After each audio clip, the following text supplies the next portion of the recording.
Hello everyone, it's Michael from Chess Lifestyle, and I am here live in SITGES in Spain. And today is finally the day that we are playing some classical chess. It's been almost a year, and very excited to get back into it. Thank you for the good luck wishes, Josh, and are the pairings out? Yes, they are. I will share those with you guys in just a sec. But firstly, just wanted to say that, I'm currently in an Airbnb with a couple of my friends, Eric and Rory, so they might join at some point, but maybe not. We will just play it by ear. But yeah, on my plane journey to Spain, I managed to reread a decent amount of The Art of Learning by Josh Waitzkin, and it definitely really has regained a lot of love and motivation for just playing the game, and it's kind of relaxed me a bit as well, and there's a big emphasis as well on performance psychology and building an ideal routine before you play. So all of these kind of thoughts are in my head, and I feel like I'm in pretty good shape and condition for the upcoming game. So, speaking of the game, let me show you who I am playing. I had to miss round one, unfortunately, because, due to flights and accommodation costs, it was just way cheaper to, miss round one, so why not?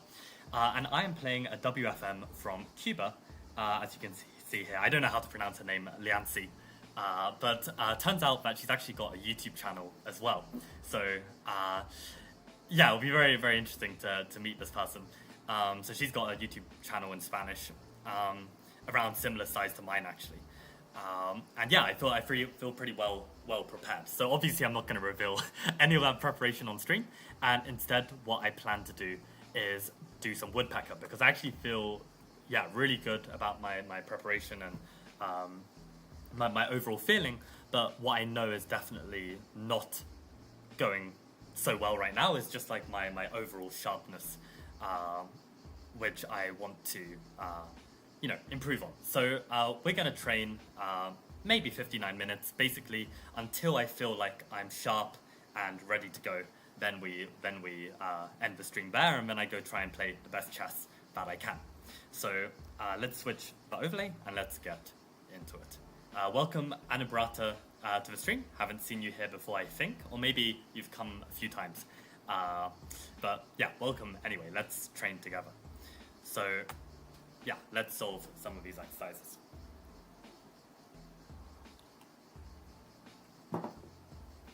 Okay, so we have queen, 2 rooks. They've got queen, 2 rooks. We've got bishop, bishop, knight. They've got knight, knight, bishop. So we have the bishop pair. Having said that, we've got a massive pawn of a bishop. Bishop pair might not be so relevant here.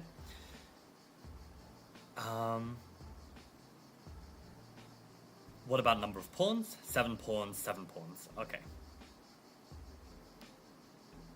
So instinct is maybe a move like bishop f6 actually, just to try and make use of this and put pressure on the knight. But okay, let's now try and understand what's actually happening in the position. So there is a loose bishop on h3.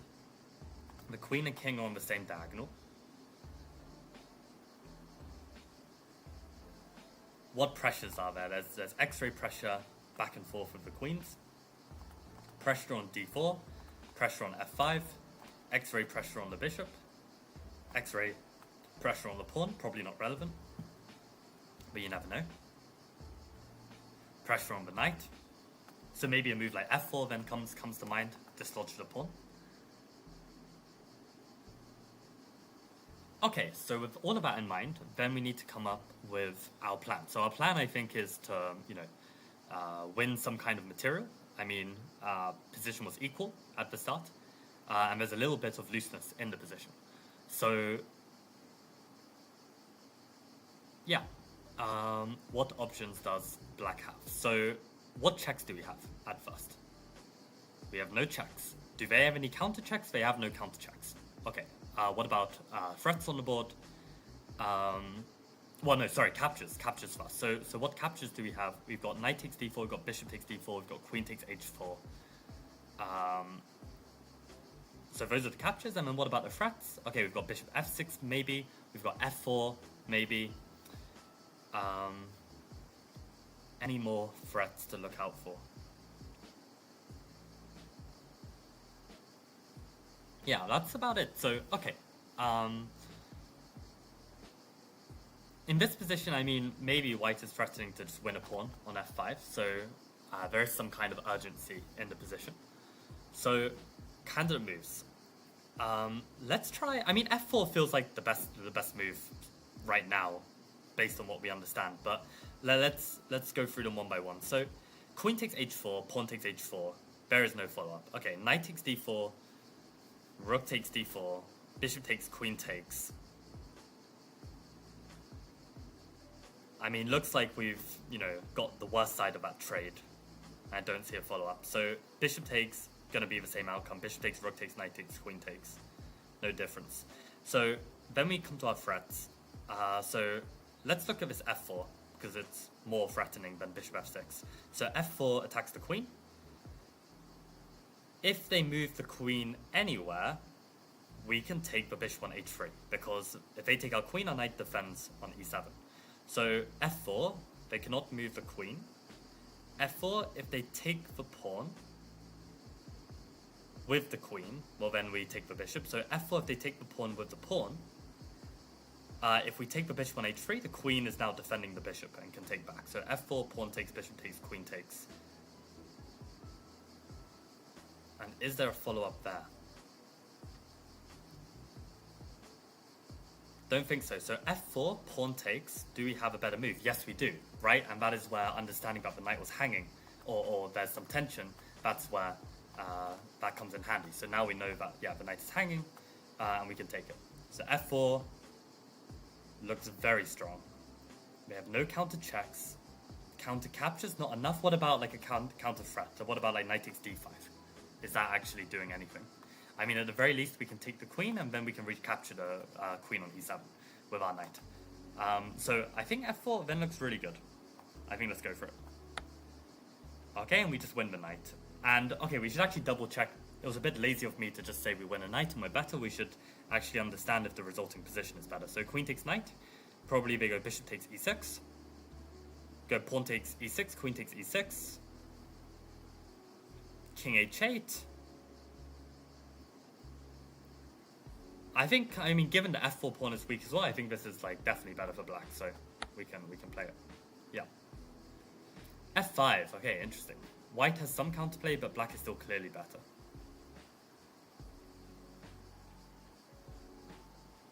I mean, a piece is a piece at the end of the day, but this is quite an annoying move, because wherever the bishop moves, the deep one hangs, right? Let me just look into this. Yeah, f4 seems to work. Good stuff. If bishop f6, then there was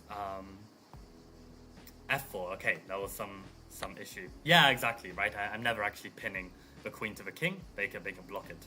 Yeah, I did see this as well. But what actually happens here? Just rook e8, and this is apparently very nice. Okay, if white has to trade queens, then that's probably good for black. Okay, let's move on. This was good. Yeah, f4, gf4. Yeah, okay, nice. Right, I see the typo with the queen takes f4, queen takes h4. Got it. Okay, good stuff, Josh. Yeah, let's do another one. So, white to play.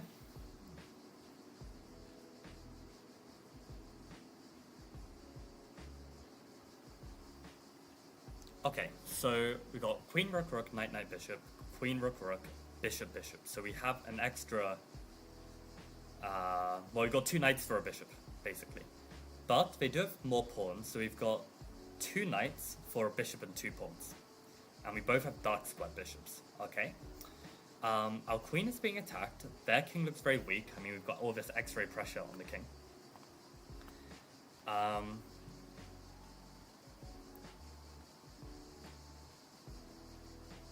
So yeah, yeah, we've got x-ray pressure on the king with the queen and rook. Also got a bishop in the attack, but knight can potentially join the attack as well. How about our king? Our king, there's a single check, bishop d2 check. There are also captures. Our queen is hanging, our knight on e2 is hanging. Yeah, this feels like it could be tough. So, anything else to add about this position? I mean, our rooks are coordinated, our bishop on h6 is loose. Okay, so, yeah, white to play. Ideally, we want to keep our material lead and also maybe win something more, but at least not be losing material back. So, at the very, very, very least, we have a move like queen f3, which saves the queen, defends the knight. So, we need to find a move that's better than queen f3. So what candidates do we have? Okay, we need to look at our checks. So we've got queen d7, queen b7, queen e6. We've also got rook takes f6. I mean, rook f6, of course, being the most promising of the checks. Okay, what about captures? Okay, aside from queen takes e6 and rook takes f6, I mean, we've also got, you know, queen takes b7, queen takes c5, queen takes d4, knight takes d4, rook takes d4. Loads of captures to consider, but mostly all of them are garbage. Okay, so threats then? Do we have any threats in this position? Not really. I mean, maybe a move like bishop g5 or queen e5 or queen g5 that kind of threatens the f6 pawn. Maybe that's actually quite promising. Okay, so yeah, queen e5, queen g5, queen f3 all look pretty good as well. So, okay, let's start with our check. So rook takes f6. I mean, rook f6, if they don't take the rook, they don't have to, but we do win a pawn and their king becomes weaker, so you'd think that it's good. I mean, rook f6, king e7, you can still go queen f3 and, yeah, defend everything. So,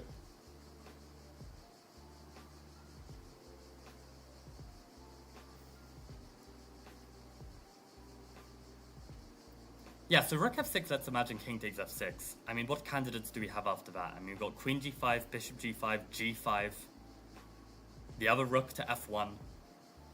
So rook f6, king f6, rook f1, king e7. Oh, but that's winning, right? Rook f6, king f6, rook f1. If king e7, bishop g5 is checkmate. So rook takes f6, king f6, rook f1. Bishop f5 only move. Do we have a mate there? Rook f6, king f6, rook f1, bishop f5.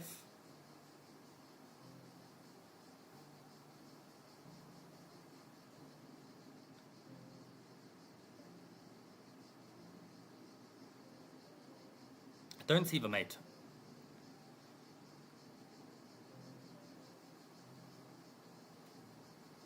King f6.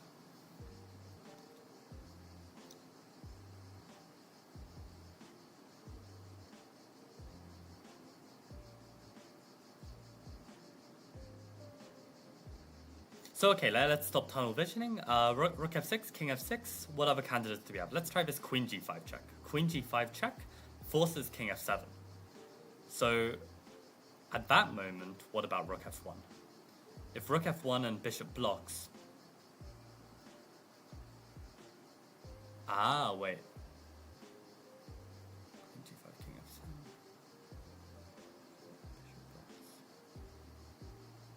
It's not quite winning. Like rook takes f5 check. If pawn takes f5, queen g7, there's king e6. Knight f4 check. King d6? Is that forced? Yeah, very, very tough to say. Alright, so rook f6, king f6.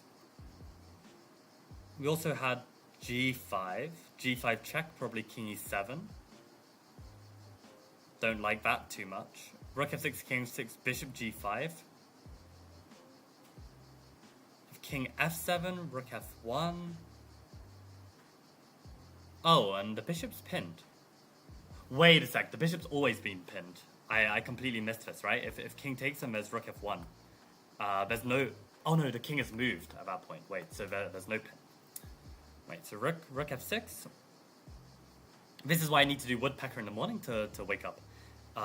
Rook f6, king f6. g5, king e7. Yeah, so rook f6, king f6, bishop g5. Maybe king g7. Queen e5 check. King h7. Doesn't look so promising either. So I can't quite make rook f6 work. I mean, what about these other moves like queen e5 or queen g5? The problem is they can always just move their bishop and laterally defend with their queen. So rook f6 really feels like the only critical move here. So let me try one more time. Rook f6, king f6.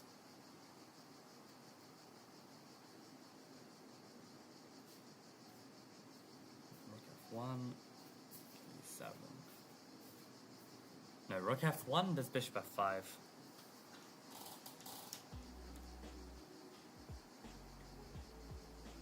Rook f6, king f6, rook f1 check, bishop f5, bishop g5, king g7 is forced, and then... Oh no, the bishop's no longer pinned.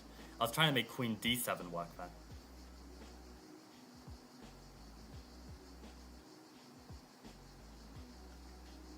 But maybe you sack the second rook, right? Rook f6, king f6, rook f1, bishop f5, bishop g5 check, king g7, rook takes f5. If they take back, which is not forced, then I can go queen d7. Again, it doesn't seem like it's winning though. Rook f6, king f6.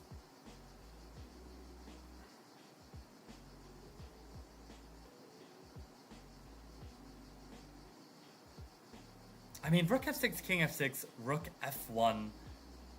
No, rook f6, king f6, queen g5, king f7, rook f1, bishop f5. Maybe pawn takes f5. Is that enough to be winning? Because what, you've won a pawn and a bishop, and their king is super weak? Maybe that's justification. I'm running out of time. Rook f6, king f6, queen g5, king f7, rook f1, bishop f5 forced, and pawn takes f5. Can they defend that? Looks extremely tough to survive. They have no way to escape their king. And the only counter check is bishop d2, in which I could always play knight takes d2 and then queen a1, knight back to b1. I think it's too slow for them. So I think this is enough to be winning. I think I'm happy to go for this. So queen g5 is my follow-up. Okay, alternative. So rook f1, I guess, is actually also winning. Rook f1, bishop f5, and I just didn't see the win. But I'm glad we could at least find a line that was strong enough to play. I feel like I've looked at all the checks. I mean, rook f1 is the most promising one by far, if not for queen g5. Rook f1 if they block bishop f5. Maybe we still go rook takes f5, pawn takes, queen takes, queen e7, king e7, and somehow there's something. I don't know, queen g5 looks a lot easier. Rook f1, bishop f5, there's probably something here, which I'm just missing.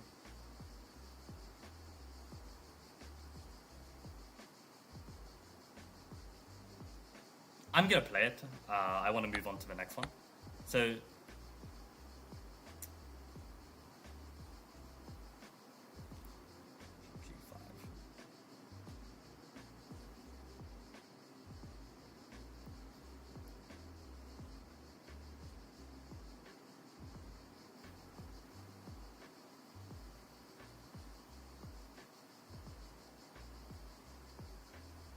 could it just be pawn takes? Is pawn takes enough to be winning? I mean, you're threatening to take on g6 and just open everything up. Maybe pawn takes is enough. I mean, if they can't escape, like pawn takes f5 and king e7, then probably just pawn f6. I think that's probably winning. Oh wow, incorrect. Okay. Queen d7 is such a janky move. The hell is that? I'm also running out of charge, so let me go grab a charger. Queen d7, what? Do you see Queen d7, Eric? Oh, you don't know. Oh, okay. Can I join through that? Yeah, sure. Warm up. Yeah, have a look at the position and tell me what your instinct would be. You can grab a chair. Do you know there's a plug socket round here?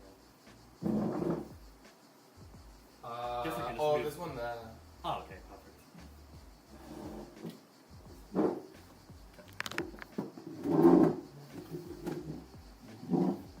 Queen d7. Oh, yeah. I only know that one from memory, though. Oh, really? Queen d7, yeah. I mean, taking the pawn has to be winning. Taking the pawn or the bishop, do you mean? Oh, What was taking the with move the you played pawn. that was wrong? Taking with the pawn, taking the bishop with the pawn pawn. takes f5. Yeah. Mm. But I mean, earlier in the position I found an alternative solution, so... Yeah, to be fair, they've made some fixes, but often the Chessable version doesn't get all the alternatives like it would have in the book. Oh, really? I think really? quite a lot of these positions, like no sometimes I'll even get it wrong, like it says it's wrong, but then in the text it says this move is also winning and is a fine alternative. Right, right. So some of them I wouldn't sweat it too much. Fair enough.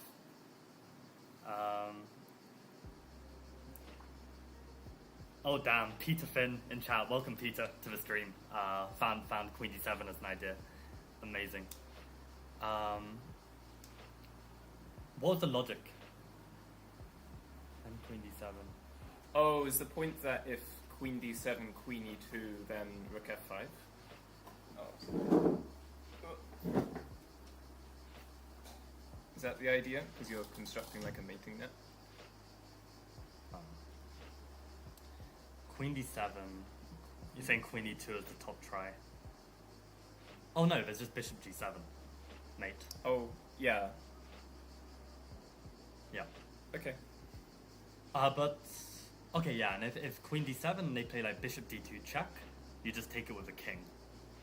Sorry, with a knight. I looked at the knight and said king. Yeah, yeah. Do not take it with the king because then they take on e2 and there's like scary counterplay. Yeah. Who is this? It's me. Oh, who is this? Yeah, this is Eric. Eric Edel. Yeah, So what that's there is me. to know about Mr. Eric. Also a fellow chess coach. Actually, one of the few people that's kind of doing a similar lifestyle as me. So another It's chess all lifestyle. because of this guy. Uh-huh. Did I get you involved with Chess Rising Stars or did Yeah, Vinay? you did. That was me?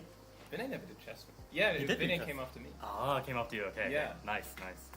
There we go then. Why has my computer just frozen? No. Is that just not gonna work? Oh. Okay, my computer just won't let me click on the queen. Okay, we'll just make another wrong move. Is it gonna let me play now? Okay, let's try again. Nope, still won't. Jesus Christ. Oh, it's just my touchpad. Okay. That's not good. Oh, it says so in the game it was a draw after taking on f5. Wow, yeah. So Peter was right. Oh. If you take oh, on okay. f5, So at least just I queen, played. queen e2 like Peter said, and then it's equal.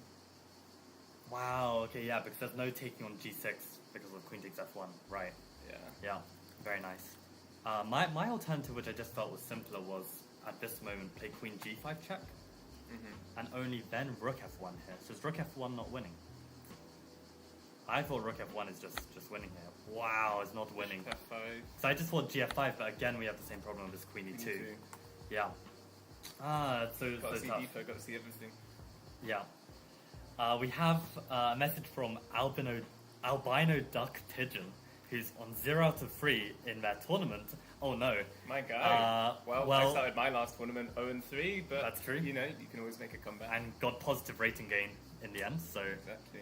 we'll take the plus 1.6. Yes. Yes? Okay, let's do another one. So yeah, I mean, just Albino, just think of that as a Swiss gambit. If you haven't heard of this term, it's like if you lose your first games, the rest of the tournament you're playing easier opponents. despite their ratings still being quite high. Yeah. So If it's a 9-rounder, you also got to like have that mental resilience that there's literally 6 more games. yeah, 6 out of 9 is an amazing tournament score. Because if you So get tilted on 0 out of 3, then you're just... Yeah. I also had a fodder. tournament in Parachin once where I was on 0 out of 3, and then I was just feeling horrible, but same as you, like I felt like my chess was good. I just have to keep believing on it, and Yeah, I you won got the next 2 yourself. games. That's good. So, Yeah. but yeah, okay. Let's think. So I know this one. I think it's quite simple though. okay, I gotta take it slow. So I'm okay. gonna boil the... Okay, sounds good. Get a coffee going. Nice. Oh, my answer is in the sealed envelope. Okay, sounds good. Okay, 2 rooks and a bishop, 2 rooks and a bishop. 4, 5, 4. Okay, so we've got an extra pawn. Black king is very, very open, but you only have 2 rooks and a bishop. Anything else to note?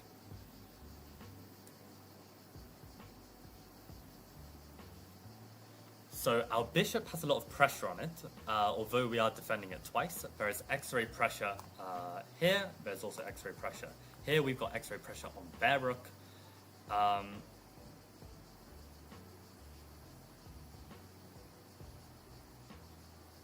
Yeah, so given we're a pawn up, I think for me, either I want to win more material or at least not lose somehow due to some f4 shenanigans. So, white to play. So, do we have any checks in the starting position? No. Do we have any captures? Yes. We've got bishop takes f5. I mean, bishop takes f5 actually looks very nice. Because if bishop f5 and they take our bishop, we take their rook. If bishop f5, they take our rook on h3, then we just take back with the bishop. But how is that position? Yeah, bishop f5, rook takes h3, bishop takes h3. If they try and snag the pawn on e5, we take the free bishop on d7. So bishop f5, rook h3, bishop h3. Maybe they can throw in bishop takes h3. And then they either have to take with the rook or pawn. And then they'll take on e5. So I do end up with a rook endgame, a pawn up. But is it really winning? I'm not so sure. So before we tunnel vision that anymore, let's just make sure we've considered all of our candidate moves. So any threats in the position as well. Oh, we also missed a check. b4 is a check. Pawn to b4. So b4 is a check. Must be considered as well. Bishop takes f5 is a capture. Any threats in the position.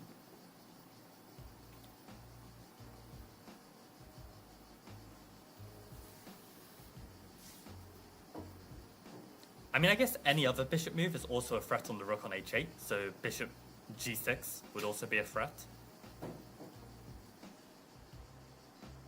So okay, let's consider our candidates now. So b4 check. Let's imagine they just go king takes b4.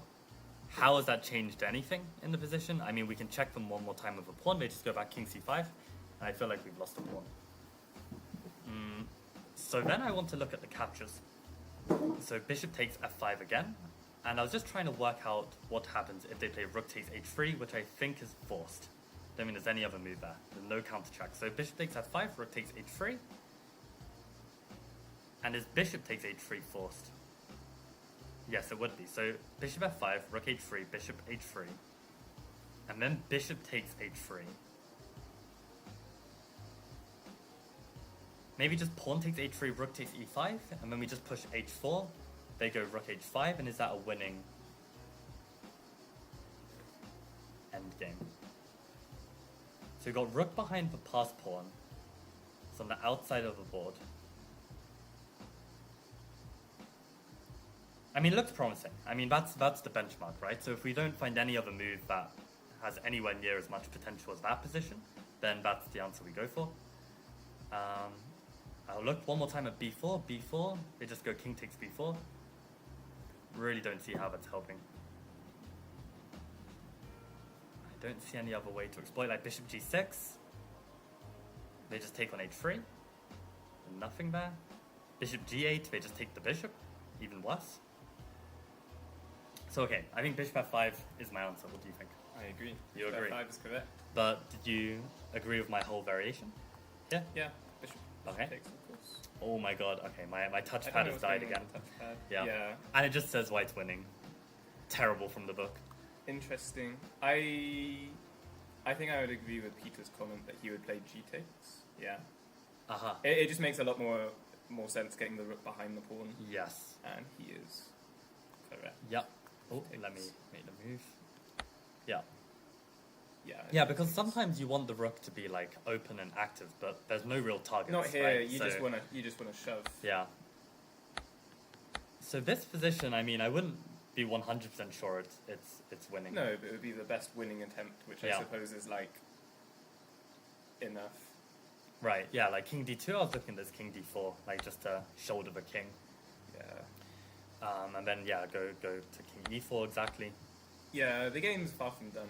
But I quite like some of these puzzles that are a bit more of like a red herring, where your job is to just find the best move, not find Even if it's not crushing. Yeah. Which is more like a real game situation. It's not always just going to be clean cut.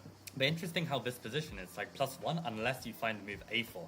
So A4 is a really cool idea. I mean, at least with this Chessable stockfish. So A4. I guess it makes it you just want to prevent B5, and there's no rook A5 because you just shove H5. Right. And it's undermining the structure somehow. It seems quite funny. I kind of want to play A4 and then even A5. I was thinking A4, A6. Would they not want to try and play for A6? B5?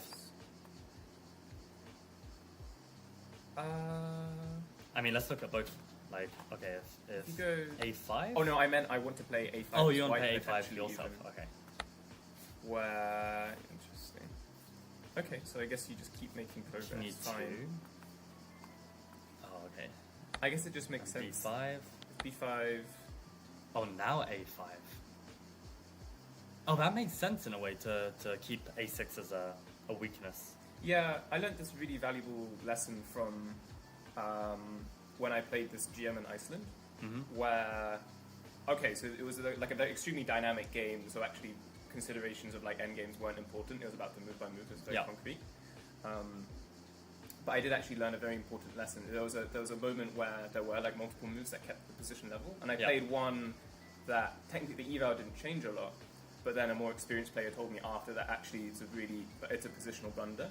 Yeah. And it was the case where my opponent got the pawn on A5 and I played A6 and I had a pawn still on B7. And then they pushed A5 and locked your So basically I think it was something like, I played A6 and they played A5. And then it just means that any king and pawn ending is lost. As in like a pawn like this? Yes. It was like without... I forget the exact position, but basically it meant that, any pawn ending is lost. Yes, because if you have to push the pawn, you lose. Yeah, exactly. So it's the deep freeze, right? And I found that quite instructive, because in the end, I missed some critical move, and he was able to go into a rook ending, and the rook ending was winning, because I could never, ever trade the rooks. Yeah. And he was able to get the win. Right. But it stuck with me. It's like how you can... moves like that, when you make it so that your opponent can no longer afford to make certain exchanges, it's quite a big advantage. Yeah. Because here... Yeah, interesting how this isn't the top move to push A5. Yeah. I mean, okay, it is a good move. Maybe it's just something King E2 is just doing something in particular. That's a wild comment. That is a wild comment. Can you guess the age of Tricky? No, I don't like that. Well, I know him personally. So, okay. so yeah, unfortunately, I think he's like 14, Oh, for 15. fuck's sake. Okay. Yeah, so, He's in the edgy phase. Yeah, exactly. Hopefully one day he grows out of it. But, I mean, we'll have to see. Arav used to be such an innocent little kid, just in my group lessons, just well behaved. And then one day he was just like, yeah, my Leicestershire juniors, exactly. And then one day he decided just to, I don't know, probably, I don't know what corrupted him, poor kid. Bob B, in my last 4 tournaments, I've lost 150 rating points. Do you have any tips to get it back? They're definitely a kid, so just have one good tournament. I mean, if you're a kid, then yeah, one tournament will get it back. But if you're an adult, which I think you are actually, Bob, what's the best advice? I think you got to realize that the experience you've gained in those 4 tournaments means that you're a stronger player now than you were 4 tournaments ago. And that means even if your rating is lower, if you play enough, it will get back to at least that point, if not higher. Unless, of course, you are incredibly overrated at the start. But I mean, I think most people aren't that overrated with their rating. So It's true. yeah. I struggle with that as well, because who doesn't care about their rating? Yeah, no. Losing 150 is like, it hurts. It really It's hurts. devastating. Yeah. I had my worst ever summer, that 2023, where basically I'd only gone up, and still to date, I played 2 tournaments, and it's the only 2 tournaments I've ever played where I lost rating. Yeah. And I lost 100 that summer. 100 rating. And as yeah. someone who, Yeah. I was like working and studying, I couldn't play for another 6 months, I just had to live with that. Yeah. So I had to cope super hard. But what you said is true, like when you lose 100 points, it's not like I suddenly like showed up and like became a worse player and then dropped 100 points. Like it was a really tough tournament, and I made some mistakes and I learned a ton from it. Yeah. But then you just come back stronger. Exactly. If you can realize, especially if you, when someone told me, it's like, if you're a lifelong chess player, like you actually love the game, then like having a bad year isn't so devastating. I think it's more devastating for people. I see some people who are like, I'm gonna like game the system, I'm gonna go straight to candidate master in like 3 tournaments and then I'm gonna quit. Yeah. But that's actually not like a long term mindset. Yeah. So then if you lose 100 points, then it's devastating. Right. But also that mindset's so pointless. no, it's just like, okay, good for you. Yeah. It's a long journey. Do we try understand this endgame subtleties with like pushing a5? No. I mean here, like, would you play a5 or would you take the pawn? Because I actually look at this pawn as feeling like this is also a bit weak. Like one day if they ever that's the thing. So maybe you just leave it. b4. I mean, Engine is saying rook Also, d1, you can leave it. just going for obviously the concrete solution. So a6 is sensitive, and he can't play b4, and he can't take on d4. Right. And obviously he can't take on h4 due to Obviously, this is skewer. engine level rook ending technique. It's this sort of thing would go over my head in a real game. Oh, and it's only winning due to specifically rook d4, so not like rook d6. Oh no, because I mean the whole point is when you take, I win that. Game. I see. And then yeah. Well, you're down a pawn and you have the 2 isolated. So why is rook d6? Rook d6 is not winning because of rook b5. And they go after the you b4. want to be Yeah. So rook d4 is just all with tempo. Yeah, tricky stuff. Hopefully no 150 move games. Round 1. not like last summer. Yeah. Okay, let's do one more. Peter said if a takes b5, maybe the problem was rook takes b5. Right. And the rook is getting active. Yeah. Should have checked that, but yeah, good to see. Okay, let's do one more. So, evaluation. So queen rook, knight bishop, against queen rook bishop. So we've got rook for knight. We have 5 pawns against 4 pawns. So we have a pawn and a knight for a rook. Our king is in the center. Their king is very exposed on g3. Anything else to note about the position? The queen is x-raying our king, pinning the bishop.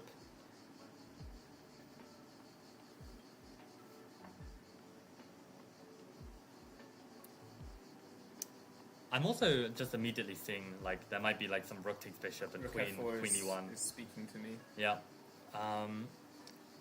Anything like statically I want to understand before I start calculating moves. I guess the d pawn is a passed pawn. Do they have any counter checks? They don't. They've got queen takes f8, but Yeah. Yeah. But also I think because statically you're much worse. You should be looking for the dynamic option too. true. I mean, I guess the material is significant enough. Yeah. Okay, so candidate moves then. What checks do we have? We have rook d6 check. I think. Sorry, rook e3 check. That's the only check that I can see. What captures do we have? Got rook takes f4. I think that's the only capture. And then what about threats? Is there any other ways we can get to that king? Maybe rook e1 is a threat. I mean, yeah, what pieces are loose actually? The rook on d3, the rook on f1, queen on h8. So I mean, a move like queen c4 could be winning, right? Like trying to win one of those rooks. So queen c4 is a threat.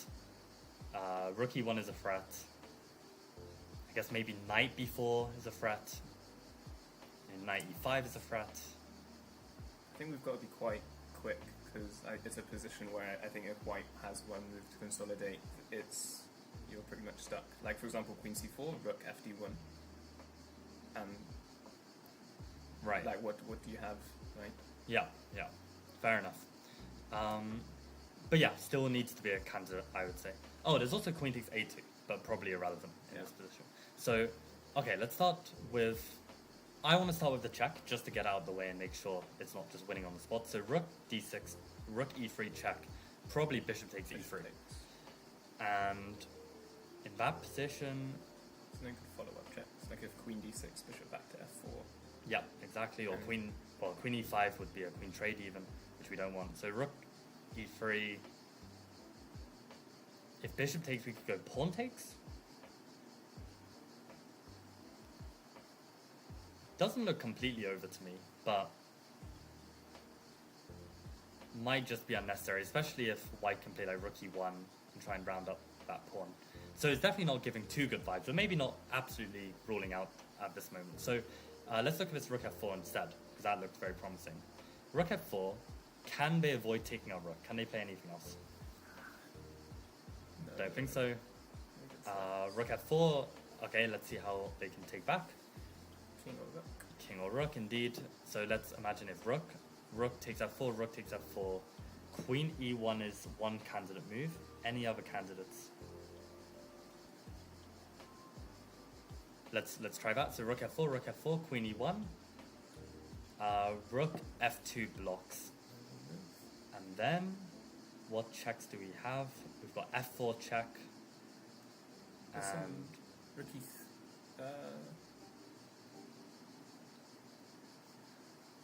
I mean, f4 check wins the rook. And to be honest, that's enough because my king is safe. There's no like queen e5 ever. There's the knight covering it. So that's enough for me. I mean, if I find something better in the moment, then sure. But rook f4, king f4. It's quite tricky. Because... Oh, rook f4, king f4, just queen e4. And that wins the rook on d3. And again, there's no... hold on. I mean, what if king g5, queen d3, rook e1? Knight e7?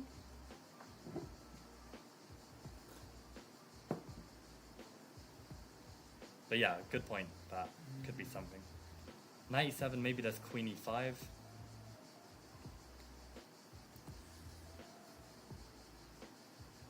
I'm half remembering the solution, so I'm trying to recalculate it. I just know it's got... Part of the answer is quite silly, so you might be annoyed at it. Oh, really? Okay, but I'm actually struggling to remember. I remember the move, but I forget why is the answer. Oh, so I'm actually trying to solve it. It's like super dumb. It's classic Woodpecker. Yeah, it is. It is. I mean, I think I'm very happy with rook f4.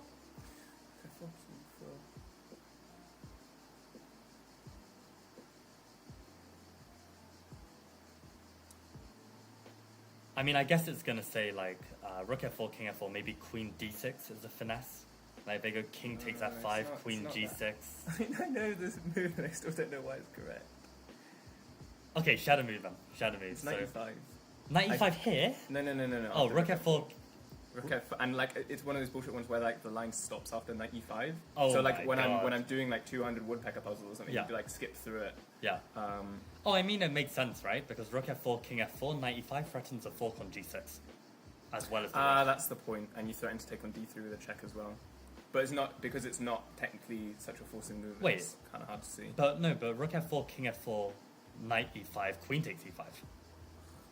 So I guess it's only on rook f4. No, but then bishop d6. Oh, yeah, that is grim. That is grim. Maybe I'm misremembering. That's what I remember. Rook f4, king f4, knight e5 is what you have to see. That is stupid. That is stupid. So, okay, if that is really the case, what is wrong with rook f4, king f4, queen d5, king g5? Queen e4? Sorry, queen e4, king g5, and queen takes d3. I mean, that really feels winning. There must be some counterplay.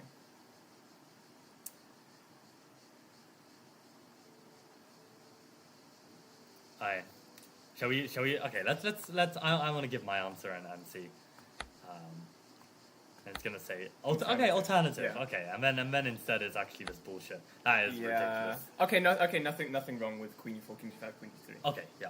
Okay, that's perfect. Fine. Yeah, glad that's the case. Yeah. Yeah, no, knight e5 is so disgusting. Yeah.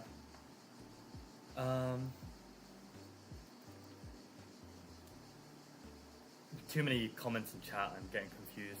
King e4, 97, Queen e5.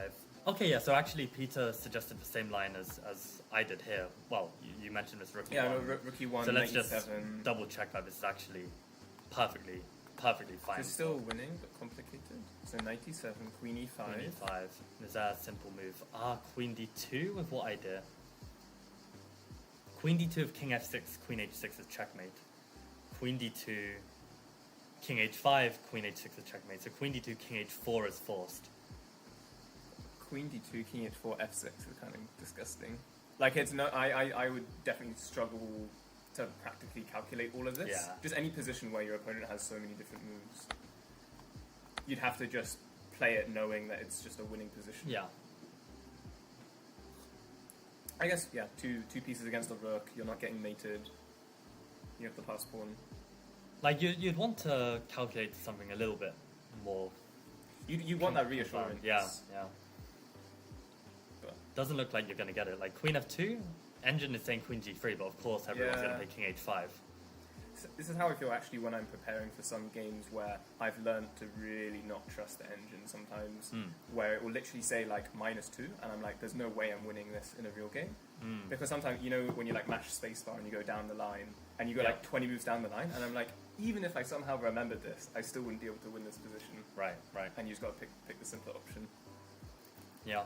This is fine if you're made of silicon, but Yeah. And 95 was tough. yeah. Okay then, that's good enough. So let's keep going. Easy peasy. Damn. Okay, yeah. So for me, with these tactics, I'm using them to basically just train perfected calculation. That's methods. interesting. So even though it's gonna take longer, that's actually the part that I struggle with the most. Like, I'm not really here just to train the intuition. Which, That's interesting because for me that's the entire point of the Woodpecker. Right, I right. use different resources to train that kind of calculation. Yeah, In my fair opinion, enough. I actually found, as bullshit as they are sometimes, lead chess puzzles are perfect for that. Because, Right. as I found, any reasonably hard puzzle, you just have to find the candidate, the right candidate. So normally it's picking between two tempting candidates that look Yeah. similar, and you have to calculate short variations and figure out the difference. And that's why I think it's so easy to like guess the first move and then get the puzzle wrong. Right. So for that's when I'm trying to do like perfect calculation. I have to try and see Yeah. everything. For perfect This calculation. is for my intuition and just Right. and pattern recognition. The problem for me with lead chess puzzles is that because it's a puzzle, there can only be one solution. Yeah. And that means the lines are like not always as realistic to a real complicated position where there could be multiple candidate moves that you need to kind of weigh up. But with the lead chess puzzle, there's always one standout move. But I think that's a bit. There's one standard. There's only one correct move. But I think that's Yeah. actually good for calculation training, Right, because you right. have to be, even if it's less realistic. I think as a training tool, Right. It's that is a positive, because the whole point is that if you can't find the standout move and you can't calculate it perfectly, you will just get it wrong. Yeah. And there's no room for error. True. Yeah, that is a very good point. Yeah. I guess. But- yeah, both. I don't both know, have we a both pro, have both a- have a con, and Yeah. depends which one you care about more. Yeah. But yeah, no, I think probably Woodpecker should be done for intuition, but since that's not the area that I need improving the most, then just Yeah. careful calculation is. Because what I I'm did using this realize for. like my calculation was quite shit, and Woodpecker was not going to fix that. Hmm. I suppose I could have approached the puzzles in the same way you do. Yeah. But frankly, I've gone through nearly all of them multiple times, Right. so I'm not getting that like fresh position Yeah. thing. That's where the use of book books were helpful for me. Yeah. Where we're solving 10 hard puzzles was better than solving like 500 Chessable Yeah. puzzles or like 500 Woodpeckers. Yeah, I think to be honest, probably the Woodpecker is not the best puzzles for what I'm doing, but it's what I managed to find routine in. So that's already half the battle with trying to. What's the calculate. saying? Yeah, if it's worth doing, it's worth doing badly. Yeah. Like, the fact that you're doing something regularly is better than like trying to get Yes, the perfect, exactly. trying to do it perfectly all the time. Yeah. Perfection paralysis is mentioned in Ralston's book. Like, yeah. Okay. On that note, let's Okay. solve this. So, Queen 2 rooks, 2 bishops. Queen 2 rooks, bishop knight. Okay, we've got bishop hat. We've got 1, 2, 3, 7 for 7. Okay, equal material, but we got bishop pair. What else is there to note about the position? Got the queen and bishop on a battery towards the white king. Got the rooks on a battery on the f-file. White's position is quite defensive and passive. They're trying to just hold everything. Having said that, our rook is hanging in the position. The pawn is attacking it. The bishop on c8 is a little underdeveloped. Bishop on c2 is probably a bad bishop.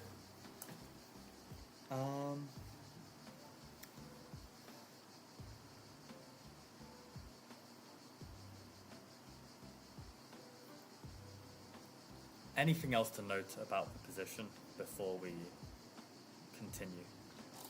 I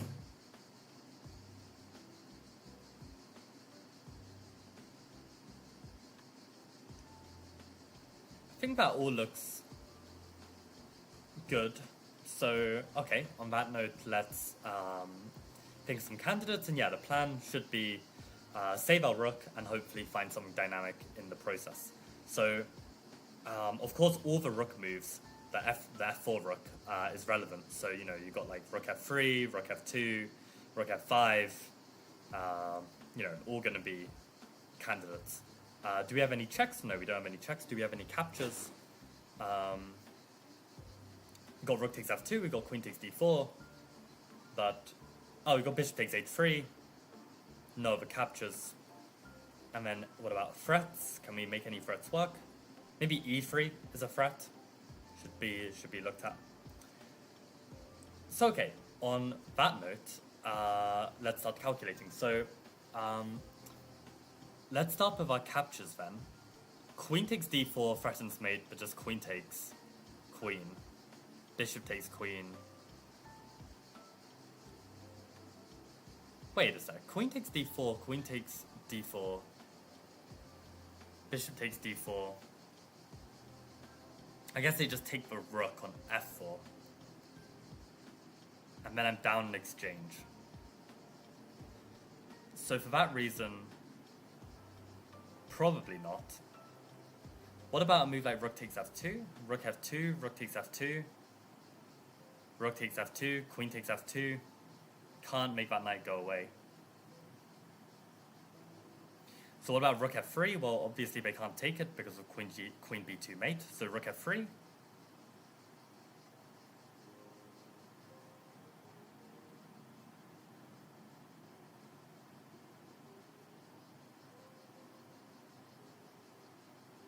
Rook f3.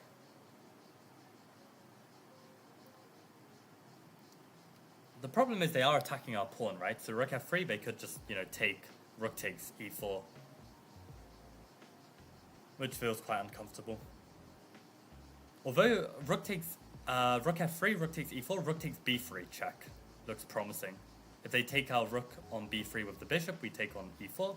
If they take on b3 with the knight, we deliver checkmate. So rook f3, rook e4, rook takes b3. Maybe they go like king a2.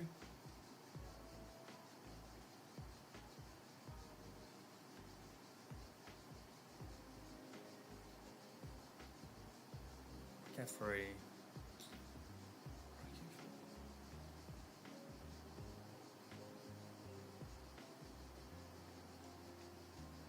Yeah, I don't actually see what you do there actually. Rook f3, rook e4, rook b3, king a2, and I'm in trouble. So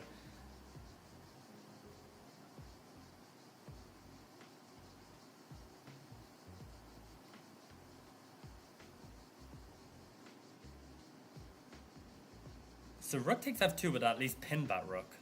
But rook takes f2, just rook takes f2. And I think I'm in trouble. Unless rook takes f2, e3. There. Rook f2, e3. I mean, you hit the queen. They don't have time to take on f7 because you take on d2.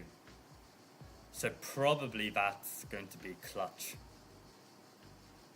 You know, any other move like, let's say, rook f5, they just go rook takes e4, and I think we're in trouble.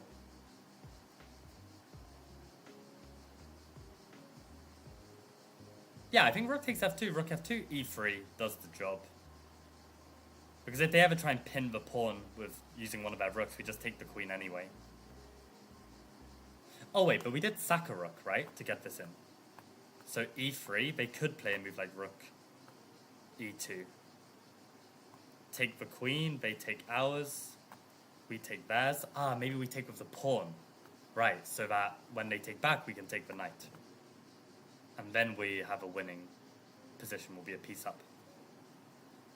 So okay, rook f2, e3. Any other candidates they can play? Any little checks? I don't think so. I think that all looks very good. Let's go for it. And yeah, this was where we said take the queen and then take the queen back with the pawn. But really, like, I think the Woodpecker method should go one move further here, because you need to see that you take with the pawn, right? If you take with the bishop, then it's just equal. Oh, it's not equal. Bishop takes? I just thought rook takes. Why is this not winning? That's so weird. I mean, you could literally be a piece up, and the evaluation is worse. That's ridiculous. I mean, fair enough. I mean, you do have a winning position. The bishop pair going to be up a pawn once you take on h3. Fair enough. But I think this is like a really nice difference to see. And I guess this is like really, really winning, right? But I guess the point is that they can actually, you know, save the knight instead. And then maybe this pawn is actually not so savable in this position. Yeah, there's going to be like some counterplay with d6 or something. So okay, but okay, still, yeah, this is good, and I guess, yeah, only up a pawn. But okay, what are people saying? Rook f2, and there's like some queen d4 people are talking about in chat. What is this? Oh, rook f2, queen d4. I did not consider. I only looked at e3. Queen d4 is not working. They can take on d4. I don't know if this is the line that you guys thought. Yeah, they'll take on f7, or if you take on f2, the queen's still defending. I don't know what this queen d4 was.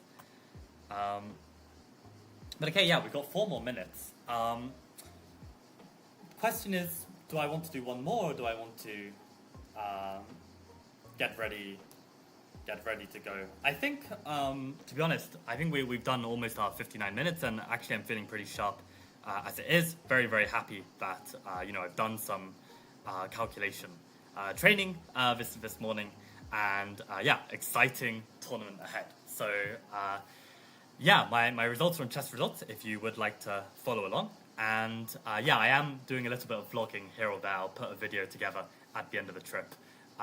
Should be fun. So stay tuned for that one. And yeah, good job everyone for contributing and joining in. Yeah, sorry I couldn't respond to all of your variations. But yeah, okay, see you guys tomorrow. We're going to do daily streams before my rounds. Yeah, you're in the zone? Yes, exactly. Perfect, Josh. Okay, see you guys. Bye.